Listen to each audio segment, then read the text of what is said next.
All right. Good afternoon. Good morning, everybody. Hope you're having a great day so far. Jared Sebesta here. Got another great show on tap for you here today. I'm really excited that you are joining us, whether you're joining us on Facebook or Instagram or YouTube or eventually on LinkedIn.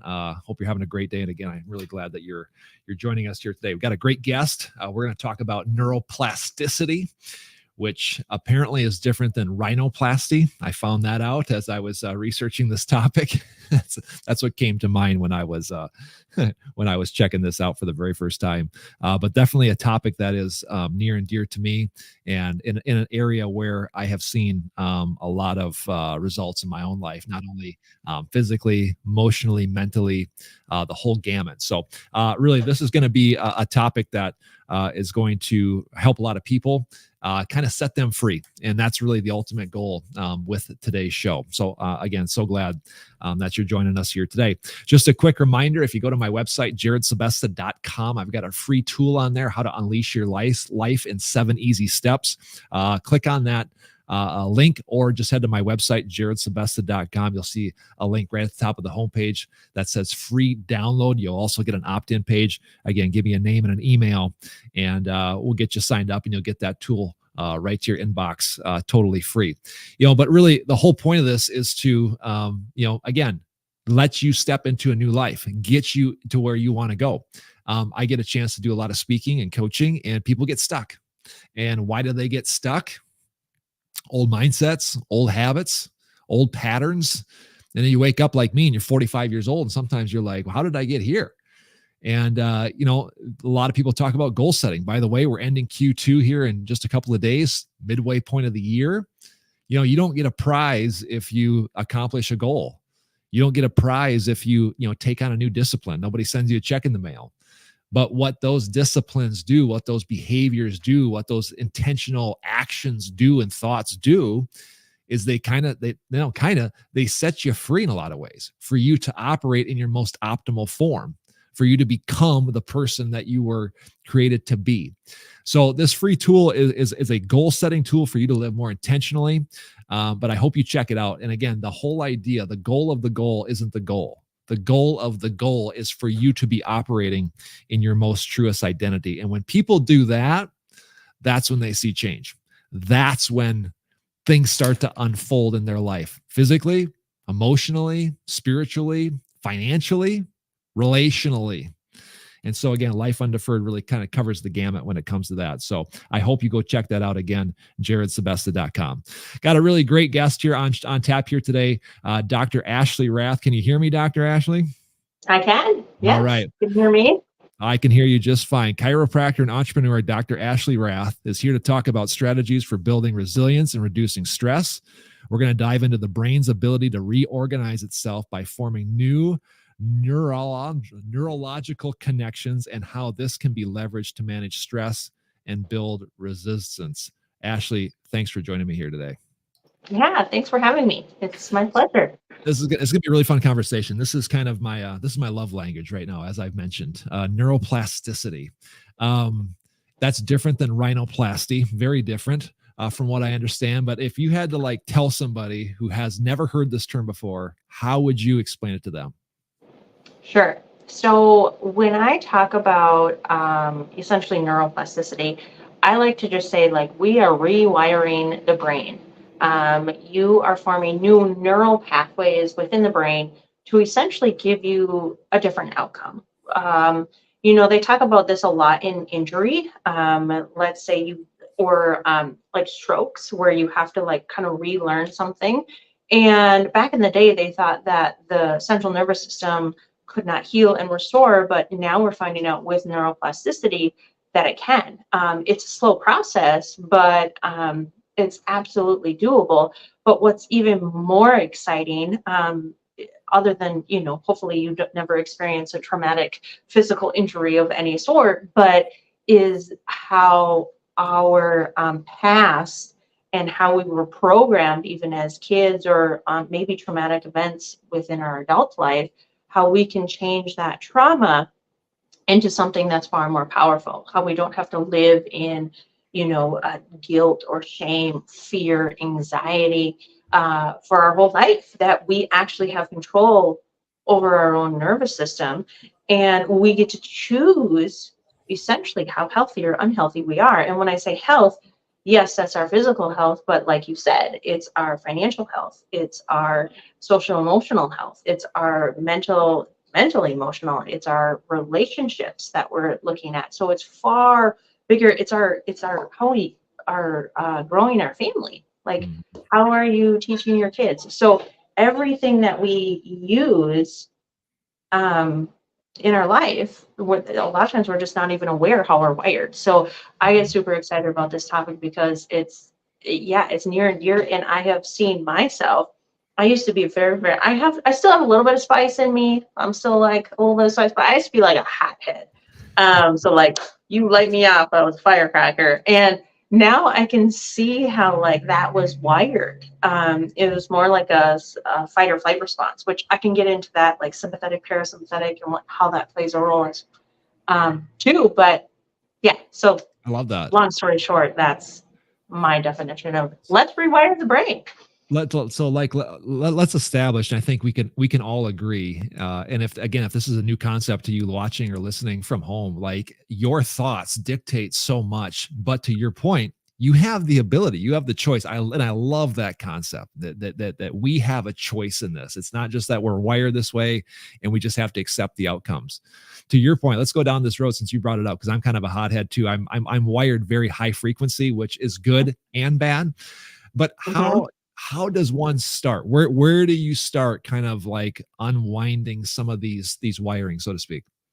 Yeah, great question. So how I started was just this: listening to other people, podcasts, books. I read a ton, but really, what the first step is not necessarily anything you have to do, but it's the awareness of what's already happening. We cannot change what we are not aware of. And so if we become aware of, like, one thing that I've recently noticed is the language that we speak, and our language and our thoughts will create an emotion. So if we want a different emotion, like happiness and joy and elation and love, really we got to back up even one more and think about, well, what's fueling that emotion? And it's a thought process. And we cannot change our thoughts if we are not aware of them. So look at, like, possibly some of the limiting words that you're saying. Even as crazy as it sounds, like, walk around with a recorder for a couple hours, and you're not like being like creepy weird about the recorder, but you're just like listening to, like, how are you talking to people? What I caught myself doing, I didn't actually record myself, but actually I have done this a few times within the office, with patients' permission, of course, we always ask. But I caught myself saying, I'm tired and I don't have time, a lot. And what does that, like, what kind of energy does that put out there? Like, I'm going to attract all the things of the reasons why, like, hey, I don't have time for that. I can't do that. Or, I'm just too busy. So you start to become aware of these, thoughts that you didn't even know was maybe a limiting belief. And you're like, holy crap. Like, how is that energy, essentially the words that I'm saying, putting out there? Like, what is that returning back to me? Is it giving me more time? No. Like, just by saying I'm tired or I don't have enough time, that's going to attract law of attraction, right? Which I'm sure you have touched on. That's going to attract all the reasons why I should be tired and all the reasons why I don't have any time to do anything. Yeah, yeah. It's if we say that we don't have any time, guess what? You won't have any time. And it's Right. interesting too. I wonder how much of the pain that we deal with in life is really not actually. I don't want to say it's not true, but it's brought on by the own thoughts and words that we speak. So I totally agree with you that the awareness piece is so key. Yeah, you bring up the E word, energy, right? Talk about how your thoughts translate into energy. And how do you, as a doctor and a chiropractor, and people, and a person who's dedicated to helping people break through that, how do you explain that connection between a thought and, like, what happens in the physical? Sure. So, to understand energy, you kind of have to get a little bit nerdy with me. You have to go into, physics, essentially. So, if you look at an atom, and you keep breaking it down. So, the inside is essentially everything is energy. This phone that I'm speaking to right now is energy. I'm an energetic being. So, what's the difference between me and like a dead me is energy, like, right, like I'm still a physical being even if I'm dead. Eventually I will be not physical, but the difference is energy. This table that the stand is on, like, this has an energetic field. That's why when you're walking down, like, they always talk about like your gut feeling. That's an energy. Every emotion holds an energetic, I guess there's like an energetic scale. So elation and joy and love, like if you have those feelings, you're in a higher frequency, higher energy level.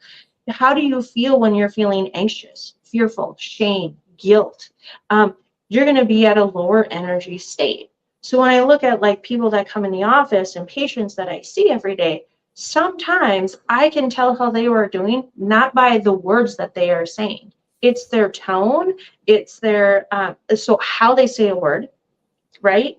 So how are you? I rarely ask that question, but like if they say good versus good, like, right, good is the same word, but that energy, that tone has a very, very different feel to it. Mm. Or you're walking down an alley, like, right, and you get that like icky feeling, like listen to that. That is our intuition. That is an energy. You cannot see it, but you can feel it. So you know when you're in alignment, when you feel good. Mm-hmm. Literally, people are like, well, how do I do this? I'm like, feel good more. Like, Mm-hmm. you need to choose and start to become aware. And if you can't feel good right now, look for it. Go for a walk and be like, wow, look at the beauty. Mm-hmm. Look, feel the gratitude. Like, look at, like, even as simple as a tree or a flower or, a car or whatever you're into. You can start to change your awareness by how you feel. If you're not feeling good, you're probably not in your highest state, which Mm-hmm. isn't bad, right? Like, life gives us contrast. Shitty things happen to really good people, and we don't always know the why, but that contrast puts us in a state where, like, we don't want any more of that. Yeah. Let's change that, Mm-hmm. right? And so really crappy things are most likely going to happen to you or have happened to you, but you can't be a victim to that circumstance forever. Mm-hmm. If you Yeah. hold that trauma with you forever, you're going to be unhealthy in multiple ways. So even if you were a victim in that state, right? Because we can be, you either are 0% responsible or 100, and 99% of the time you are 100% responsible. But there are those, like, short circumstances where you're not, like when you're a victim to, you know, abuse or whatnot. That's not your responsibility. But after that occurrence, now you need to take responsibility of your life. Mm-hmm. Now you need to see how do I need to heal from this? And so if we continue to, I feel like I'm going on a tangent here, but like if we keep pointing our fingers and blaming the world for our shitty life, you're going to have a shitty life forever. Mm-hmm. Like, you need to take responsibility of it and start to realize like you get to be the creator. Yeah. And I know Yeah. that was kind of blunt, but No, no. Well, yeah, I think it's true. I think that I'm realizing in my own life, my own testimony, that when you live in fear, blame, shame, those are such low energy, low frequency inputs that you're putting into your being, and the outputs that come from that are literal, like, pain and unhealthiness in your physical body. So I love that connection between the two. We could go a ton of different ways here. Talk about, like, you know we can't control our thoughts, but to your point, we can become aware of them. At what point does that, like, turn into an emotion that gets stored in our body where we get stuck? Can you walk people kind of through that progression, or that roadmap from a thought to intercepting that to a behavior, and how some of that junk, so to speak, gets us stuck, and it's stored in our physical bodies? sure. So I'll back up. Like, we can and cannot control some of our thoughts. So a lot of our thoughts are pre-programmed. So I like to think of it as like there's a couple steps. So you have an experience. From that experience, and an experience could be anything. It could be good, bad. It could be just this, us talking. This is an experience. You have experiences every moment of your life. So you have an experience. From that experience, you have a thought. From that thought, you have an emotion. That emotion creates an action or inaction, which is still an action. And then that action will create a result. So the only thing we truly can, well, some of the things that are out of our control are our experiences. We cannot control what the world does outside of us. The only thing we have control of is how we respond to that. We have over 70,000 thoughts in a day. As you get better at this, you start to give awareness to the thoughts that you want more of, and not necessarily ignore, but you're not really acknowledging the thoughts essentially that are going to lead you down a path. I call it a train station, to the destination where that train is going. So I use this example frequently, but like, let's take a snake. There's a lot of people that really don't like snakes, and I am one of them. It gives me a very sympathetic reaction. My heart rate goes up, my blood pressure increases. Like, I don't know why, but that experience triggers a very stressful response for me. Other people, if there was a snake in this room, would think it's like, wow, it's beautiful, it's majestic. Like, they get curious about it. See, we can have the same experience, but we have two different outcomes. I am like hightailing it out of the room, like, peace out, I want nothing to do with this snake. Where this other person is curious, they're learning, they're inquisitive. And that is in a very growth mindset, where my flee, running or fighting, is in a very, very stress protection. So you can see how we can be under a lot of very similar experiences from, person to person, but how we respond, our perception. So that's key. Perception is key. Bruce Lipton, he is a biologist by nature, but he wrote The Biology of Belief. It's an incredible book. But what he talks about is your perception, or how you perceive, will actually change your cellular structures. So if you are perceiving fear, perceiving angst, like, I could think about all the reasons why my kids are in danger today, and what kind of path would that bring me down? Or I could think about all the things that they are doing in a fun, like, exciting way today, right? We can worry about things, but like, my perception, they're going to still be at daycare regardless of what I think about them, right? But how I perceive them there will change how my cells are literally responding to my environment right now. So it's all about your perception of your experience. And that is ultimately, we got to start way back here, because I know you guys, we all do, me included. I want a different result, right? We want to get to the end. But we got to back way, way up and be in that energetic field to receive that. 100%. And I love the way that you put that, because there are some, we can and we can't control our thoughts, but in essence, we can pick it up right where that initial thought comes up and perceive it from a different window. And to your point, you got to back the train all the way up. You mentioned the G word, gratitude. From what I understand, psychology says that if you spend upwards of like 12 minutes a day just in a posture of gratitude, that it literally starts to rewire those old ruts, so to speak, that we get stuck in.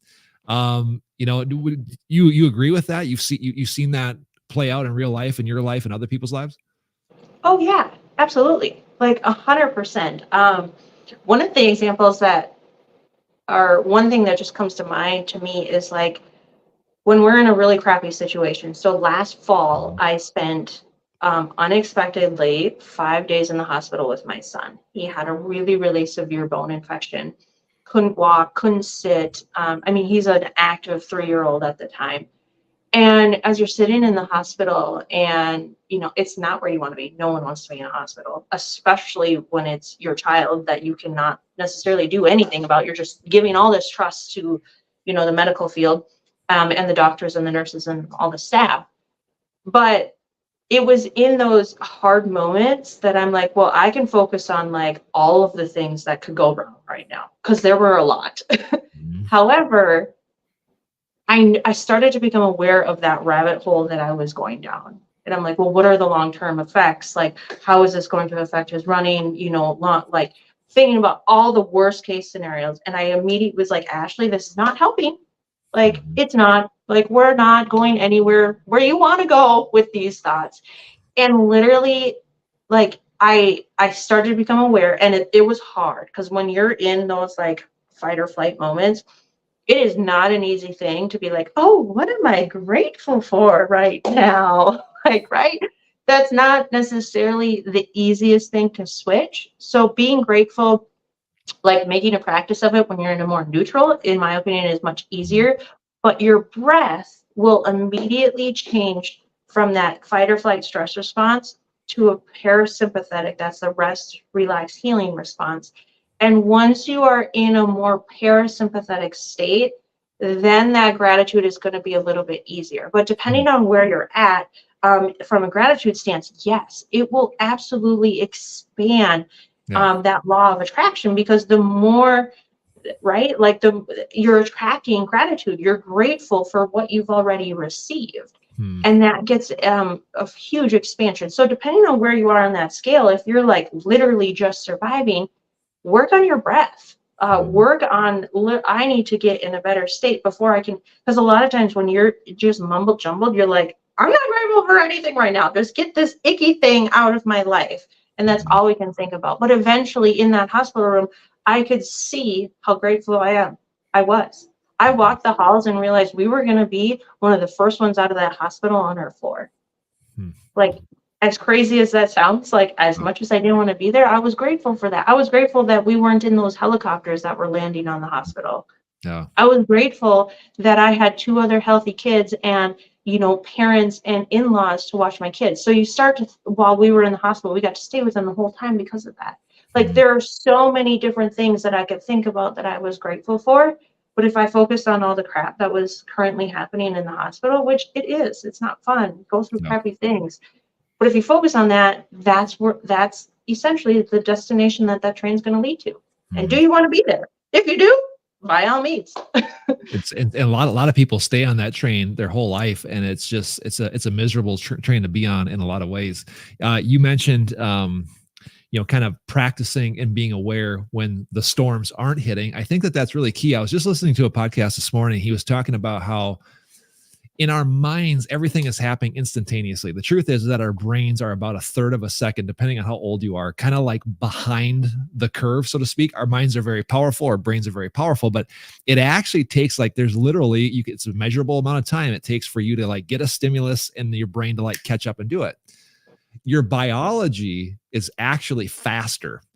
And so your biology and that response in your cells and those hormones and chemicals are immediately triggered before it even gets to your brain. So your body's almost acting and reacting out of the way it's been. You know what I mean? Like what it's used to.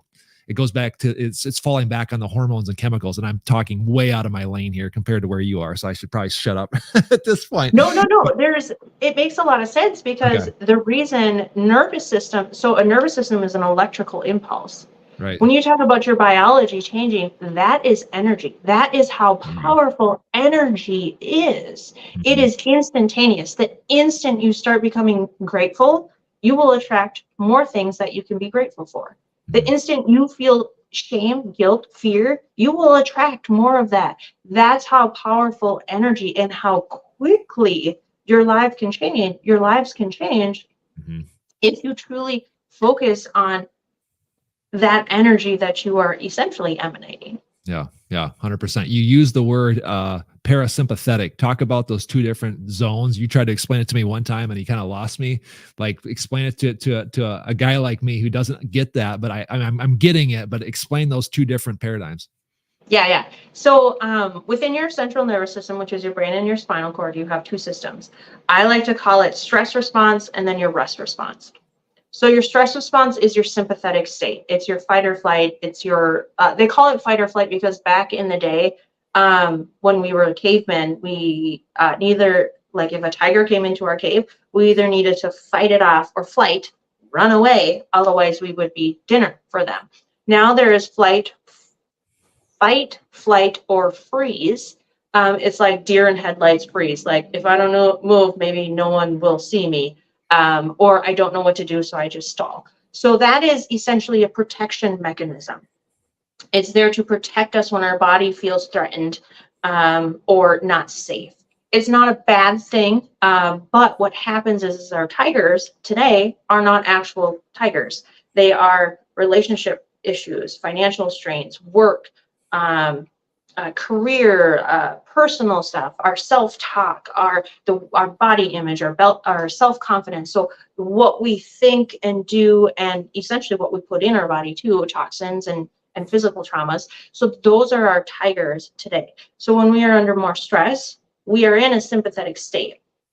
Our bodies were not made to stay in that state. They were made to be in a stress state, but then they were made to hop into a parasympathetic state where you heal, grow, restore, rest. This is where our body should hang out for the majority of the time. So it's kind of like, so we live in a very deer heavy country here in Minnesota, and people go deer hunting. And so I'm sure you guys, well, anybody here has seen a deer, and if it knows it's in danger, it runs off. But 10, 15 minutes later, it's munching on grass again. Now, if us humans were that awesome at going from sympathetic to parasympathetic, we would be such a healthier environment. But our brain, because we have a very, very smart brain, it gets fear locked in it, or anxiety, or whatever the emotion is, and we can't get out of that sympathetic, that stress state, and we get stuck there. And when we get stuck in a stress mode, that's when we get all the symptoms that we don't like anxiety, constipation, back pain, reflux, depression, fertility issues, like colds and flus and heartburn. So any symptom that you could possibly think of is there to tell us to start to become aware. Hey, pay attention. You're too stressed, and we're not managing stress well. So I'm going to give you a symptom so you actually pay attention. And so when we have this beautiful dance between stress, because stress does help us grow, so we don't want to eliminate it. It's not bad, but we do want to be able to go from a stress mode to a parasympathetic mode like that. And that is true health.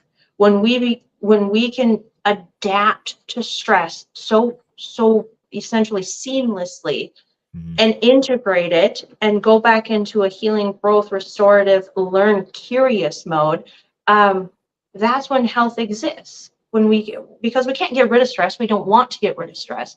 Sometimes we do need to decrease it. Actually, I would say majority of people need to decrease their stress, but it's not going to go away. And so if that's your goal, you're going to be disappointed. We just need to get better at managing it. How do you somebody comes into your office, they're stressed, they're in that mode, that stress mode all the time. What do you, there's the magic question. What do they do? What do you tell them? What's the cure? Where do you start to retrain your brain to get down to that more calm level, faster and more sustained? So there's multiple ways. If a person's coming into the office, I definitely, obviously as a chiropractor, what we do is get the body firing more in a parasympathetic state and calming that nervous system response. So that's what we do in a chiropractic. That's what a chiropractic adjustment does. People think it's for back pain or low back pain, which it does help with that. But the reason it helps with that is because the body is starting to heal and recover from a very, very stressful state. Now, outside of chiropractic, there's so many things. It's everything we just talked about. Essentially starts with awareness. So where are your stressors and how can you start managing them? Is it in food? Is it in moving your body? Is it in your mental, emotional thoughts? Is it, I feel like people know all these healthy things to do, but it's just actually doing them, right? That's part of the problem, is doing them. And by all means, am I guilty of this sometimes? We know what we need to do, but we just don't do it. But saunas, cold submersion, I feel like those two are really sexy right now. Chiropractic, massage, craniosacral, eating healthy, exercise. Like, you would not All the believe. above. All the All the above. above, yes. Yeah. So they will all, if you think about the stress, I kind of break down into three. So toxins, what we're putting in our body, on our body, inhaling, traumas, physical stuff, and thoughts, mental, emotional stress. So those are our stressors. So like, if we want to be healthy, what do we need to put in our body, on our body, consume and inhale to be healthy? How do we need to move physically or avoid trauma, injury, repetitive stuff? Birth trauma is actually a huge one for infants. And then mentally, emotionally, how do we start to change that? And there's multiple ways to do all of Yeah. it. And I find it fascinating, the more I've always worked out. I played college sports, and it's like you've got your physical life, and then you've got your mental life over here, and you kind of got your spiritual life over here. Like, we're mind, body, spirit. We just are. And where one grows, they all grow. Where one lacks, they all lack. And that's kind of what you're getting at. I've been asked the questions. I've had a lot of people, they see me on my journey, and this like I said, you're talking my love language here right now, because this is my journey that dates back several years. I go back and I ask myself, what would it have taken?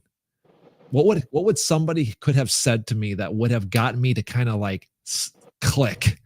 You know what I'm saying? Like, you see somebody who their thoughts are just being such a detriment to their life. You've talked about awareness, but like, what could you have told me 2.5 years ago that would have made the light bulb come on for them to understand this whole concept that we've talked about here today?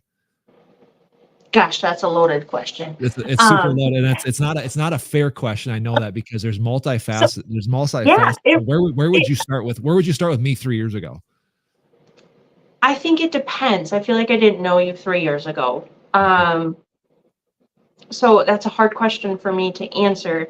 But if I could tell, I know who I was, let's say 10 years ago, what would I do?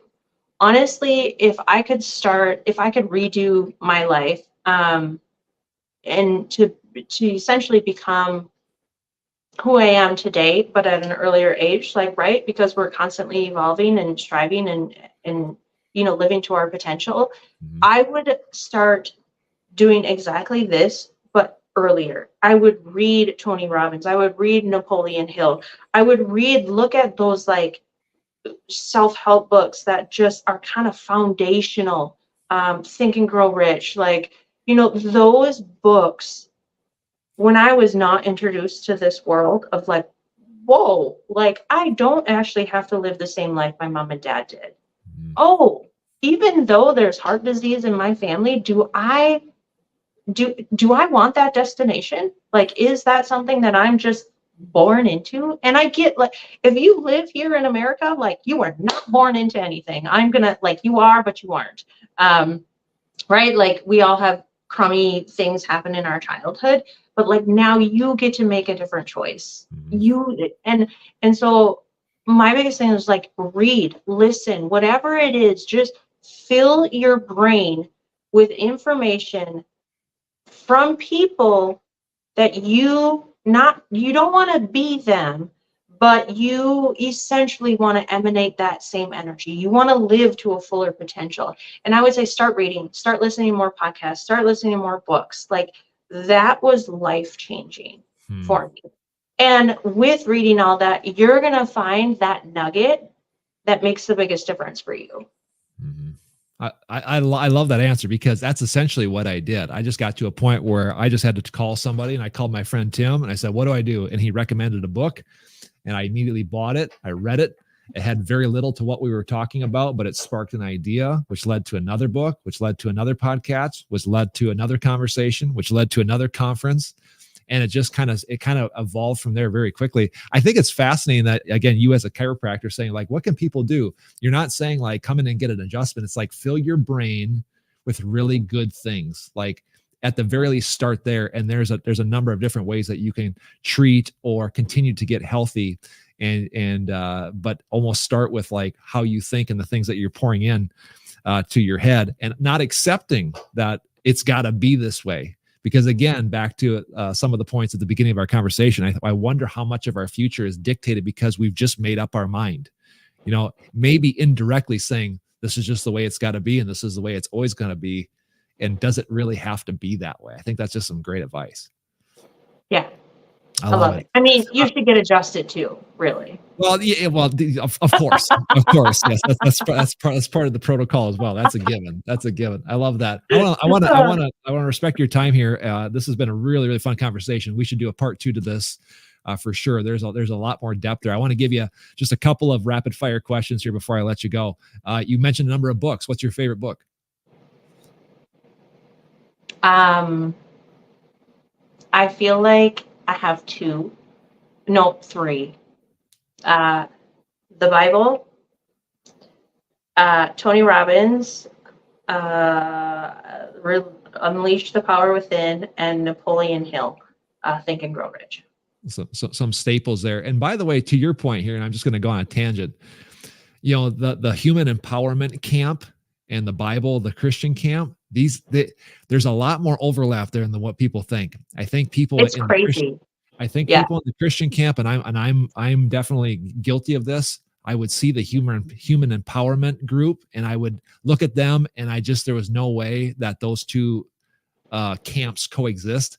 And I would just challenge you on that, just to what Ashley has said. I would challenge you to read some of those books and see how much of that is actually rooted in Scripture and has been there forever. And the more I dive in, the more I see the overlap. And to me, it actually edifies my faith. I've actually found myself more connected to God, more of faith as I've gone down the human empowerment trail. So that's just a little side nugget. This is about you, not me. I would love to just comment on that. So when I first started on this, especially when I got more into the energy world, I was like, oh my gosh, so I grew up Catholic. So I don't practice Catholicism now, but I would call myself a Christian for sure. And I was very, very triggered by it because I felt like it was very, conflicting. And what I realized was like, holy crap, the Bible is way ahead of its time. As I got to really dive deeper into like true meaning, I was like, this is like an energetic book. Like it is so crazy. It talks about, like everything from, higher power to universal intelligence, but it uses the word God, but I feel like our religions have just like butchered that name. And it's it's an incredible thing, but I would just say, yes, like I agree. As I dove more into self-help and the Bible, it's like, gosh, these two are like married together. So I take every thought captive. Don't have a spirit of fear. I mean, I could rattle off like a dozen scriptures that are like, well, this is what Tony Robbins is saying. So if you're calling him false, then anyway, we should do an entire breakdown just on that. Podcasts. Who do you listen to? Who's your favorite? So I actually have recently I've been on an Abraham Hicks kick. I don't know if she actually has a podcast. I actually think she passed away. So I just listened to like her 15-minute YouTube kind of channel right now. That's what I've been into. But prior to that, it was Courageous Parenting, which is like a Christian parenting podcast. It's really good too. But yeah, Abraham Hicks, she talks about all the things energy. Yeah.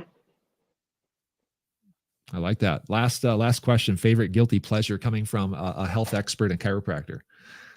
Gosh, if you put some queso and chips in front of me, I don't have very much self-control. You just know you're going to pay for it for about a day, and then you move on, and your body can recover. Yeah. This is awesome. Hey, before I let you go, where can people find you? Where can they find more about you, your practice, and you personally?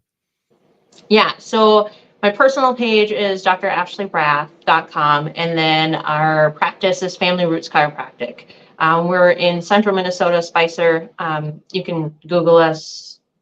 That's our website, familyrootschiropractic.com. We actually just got a new website. It's really pretty. You should check it out.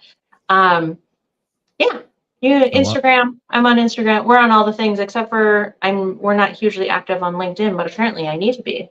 Coming from Jared. So LinkedIn is the new Instagram. That's what the kids are saying nowadays. I'm not sure if that's true or not, but that's what I'm in that middle generation. So I just follow the trend. That's what I do. There we go. Perfect.